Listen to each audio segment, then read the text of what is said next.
घने जंगलों के बीच एक पुराना महल खड़ा था, जहां सदियों से डरा देने वाली कहानियां जन्म लेती थीं। उसी महल में रहता था एड्रियन, एक अकेला ड्रैकुला, जो रात के अंधेरे में ही बाहर आता था। लेकिन उसकी दुनिया बदल गई जब उसने अनाया को देखा, एक मासूम, खूबसूरत लड़की, जो अक्सर जंगल के किनारे बैठकर चांदनी रातों में गाने गाया करती थी। मुलाकात। एक रात अनाया गुनगुना रही थी कि अचानक तेज हवा चली और उसके सामने एक रहस्यमयी व्यक्ति खड़ा था। लंबा, सफेद चेहरे वाला, गहरी लाल आंखों वाला। एड्रियन ने धीरे से कहा, तुम्हारी आवाज, यह दिल को छू जाती है। अनाया डर गई, लेकिन उसकी आंखों में कुछ था जो एड्रियन को एक राक्षस से ज्यादा एक अकेला इंसान बनाता था। धीरे धीरे उनकी मुलाकातें बढ़ने लगी। एड्रियन ने अनाया को कभी नुकसान नहीं पहुंचाया, बल्कि उसकी कहानियां सुनी, उसकी हंसी में खो गया।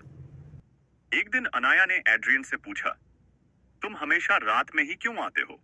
एड्रियन ने गहरी सांस ली और कहा, क्योंकि मैं वो नहीं हूं जो तुम सोच रही हो। मैं एक श्रापित आत्मा हूं, जो दिन की रोशनी में झलकर राख बन जाएगी। अनाया को धक्का लगा, लेकिन उसने एड्रियन को छोड़ने से इनकार कर दिया। प्यार सिर्फ इंसानों तक सीमित नहीं है। मैं तुम्हें वैसे ही चाहती हूं जैसे तुम हो, उसने कहा। लेकिन उनका प्यार आसान नहीं था। शिकारी, जो ड्रैकुला को मारना चाहते थे, महल तक पहुंच गए। अनाया को बचाने के लिए एड्रियन ने सूरज की पहली किरण में कदम रखा।